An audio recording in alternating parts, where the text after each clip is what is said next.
Olá, eu sou a Aline e hoje a gente vai falar sobre homeschooling, unschooling e educação em casa. Bom, o homeschooling é também conhecido como homeschool, educação domiciliar ou ensino domiciliar e consiste na educação em casa fora de uma escola.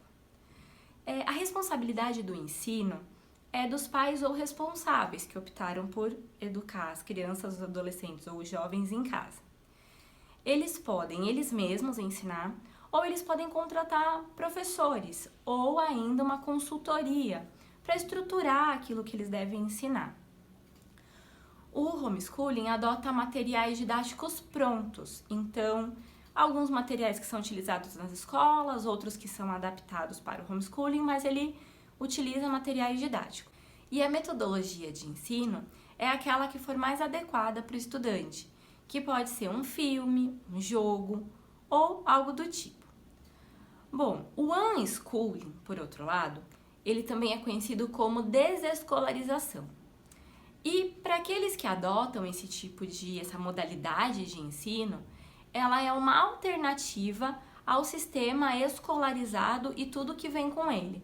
Então, aquela hierarquização, onde tem alguém que ensina ou alguém que faz a mediação desse conhecimento, a estrutura do prédio da escola, isso tudo é desconsiderado ou é considerado não aproveitado para o unschooling e eles vão criar todo um sistema de educação baseado em experiências. Então, como é que acontece a educação do unschooling? Ela vai acontecer aonde esse aprendiz estiver, então a criança, o adolescente, o jovem do unschooling, ele é o protagonista no sentido de que ele escolhe o que ele quer estudar, as curiosidades dele, o interesse dessa pessoa é que vão ser considerados. Quem ensina? Bom, da mesma forma, podem ser os pais e responsáveis ou um facilitador de experiências. Esse é o nome que a pessoa que faz a mediação do conhecimento no unschooling é chamado. Esse facilitador não precisa necessariamente ser um professor, pode ser um artista, alguém que tenha facilidade de falar sobre a natureza ou algo do tipo. E a proposta dessa pessoa, desse facilitador, é que ele ensine essa criança, adolescente, jovem, até adulto, sobre os assuntos que ele domina, de forma que essa pessoa possa depois continuar pesquisando ou se inteirando desse assunto. Bom, o estudante, nesse caso, o aprendiz, ele é um pesquisador. Ele tem que pesquisar e concluir a sua curiosidade da forma que ele achar mais interessante.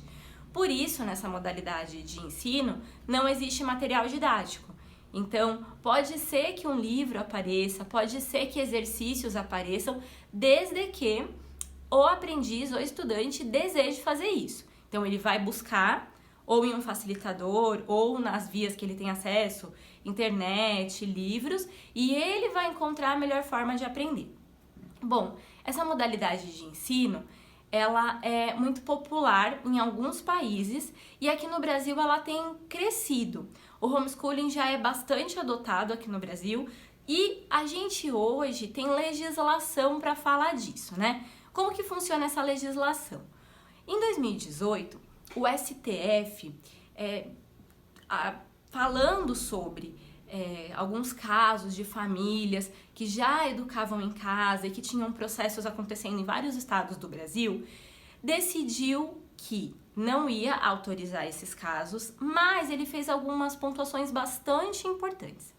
Primeiro, disse que para que aconteça uma educação domiciliar é preciso ter uma legislação. Então, cada município ou cada estado ou a própria União precisa ter uma legislação para que a educação aconteça em casa. Ela não pode simplesmente o pai tirar o filho da escola e educar em casa, precisa ter uma legislação. Segundo, a família ou o grupo que deseja estudar fora da escola precisa se submeter a uma participação solidária do Estado. O que significa isso? Significa que o Estado vai fiscalizar, vai supervisionar e avaliar periodicamente essas pessoas que estão estudando em casa.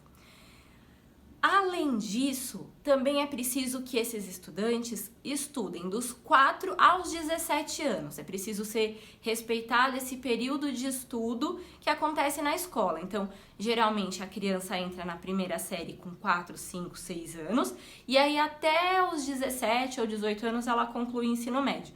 Então, a exigência do STF é que respeite-se esse período da vida em que a pessoa tem que ficar estudando. Além disso, também é preciso que se respeite os conteúdos acadêmicos que são ensinados na escola. E aí a gente pode ter como base o BNCC, que é o Currículo Nacional, né? E aí ele pode ser uma base para a construção dos materiais didáticos para a educação domiciliar. Também é importante destacar que o STF, ele disse que alguns tipos de educação domiciliar não casam com essas exigências, que seria o exemplo do unschooling. Então, mas de lá para cá, o que aconteceu? No estado de Vitória, no Espírito Santo, essa legislação já foi aprovada e até agora é o único município que tem a legislação de homeschooling aprovada. Em São Paulo está em tramitação. No ano passado teve uma votação na Câmara Municipal, foi aprovado, mas ainda precisa seguir um longo percurso até que essa lei seja aprovada aqui. Então, na verdade, na maioria das cidades do Brasil ainda não existe homeschooling. As crianças têm que estar matriculadas numa escola. A gente ainda precisa falar sobre duas modalidades de ensino, que é a EAD, ou Educação ou Ensino à Distância, e Educação Online. A EAD é uma modalidade de ensino remota, que pode acontecer pela internet, pela televisão, pelos correios. A exigência é que cumpra todas as exigências do Ministério da Educação, tenha avaliações, siga o currículo estabelecido pelo MEC e que essa educação respeite os períodos, né, que deve acontecer e ela tenha comprovações, então avaliações, certificados, testes, enfim, que essa pessoa tenha comprovações de que ela estudou. Não precisa necessariamente ser pela internet, a gente tem aí cursos pela TV, que foram muito populares há algumas décadas atrás, cursos pelo correio, que também aconteceram, o supletivo pelo correio era bem famoso, e então ela não precisa necessariamente ser online. E a gente tem educação online. A educação online é uma educação que é estruturada em sistemas online de educação. E aí a gente tem alguns sistemas que são mais famosos, porque são adotados por escolas e universidades, como o AVA, que é Ambiente Virtual de Aprendizagem, ou o Moodle, que algumas escolas adotam, e tantos outros. Então, a educação online, ela acontece virtualmente e existe um sistema que vai englobar os conteúdos, as avaliações, fóruns de discussão, videoaulas e etc. Por que a gente está falando de todas essas modalidades de ensino? Porque nesse momento, as crianças, adolescentes e jovens estão em casa, não estão na escola. E alguns pais têm se perguntado, o que está acontecendo? Agora eu tenho que educar meu filho em casa?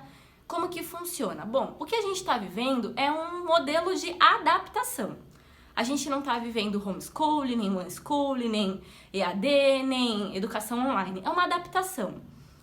O que é necessário para que a gente possa caracterizar a educação como uma dessas modalidades? Planejamento. Então, tanto as instituições de ensino como os professores precisam planejar que a educação vai ser EAD, que a educação vai ser online, que a educação vai ser homeschooling, que a educação vai ser unschooling, e precisa de uma escolha. Então as famílias precisam escolher. Eu escolhi o homeschooling, eu escolhi o unschooling, eu escolhi a educação online, eu escolhi EAD. Nesse momento ninguém escolheu isso. Nesse momento a gente está vivendo um período de adaptação. Então os sistemas de ensino estão adaptando os seus currículos, seus materiais didáticos, e até os professores estão se adaptando para que a educação continue acontecendo. A gente tem escutado muito que a educação não pode parar. De fato, a educação no sentido amplo, ela não para. A gente segue aprendendo desde a barriga da mãe até a velhice. A gente aprende todos os dias alguma coisa nova. Aprender faz parte do ser humano. Então, a criança, adolescente, jovem, adulto, idoso, tá todo mundo aprendendo nesse momento. Nós estamos vivendo um momento diferente, novo, inesperado. Então, todos nós estamos aprendendo alguma coisa com tudo isso. Aprender é constante. Agora, a educação escolarizada, ela é baseada na academia, ela é baseada na ciência. Então, tudo que vai ser ensinado na escola e todas as formas como a escola vai ensinar tem que ter uma referência acadêmica, não sai do chapéu do mágico, por exemplo. Então, é preciso agora, nesse momento, que a gente tenha cautela. Por quê? Não podemos denominar uma modalidade de ensino. É uma modalidade de adaptação. Estamos nos adaptando a essa situação e tentando fazer com que o ensino escolar, o ensino acadêmico, se mantenha.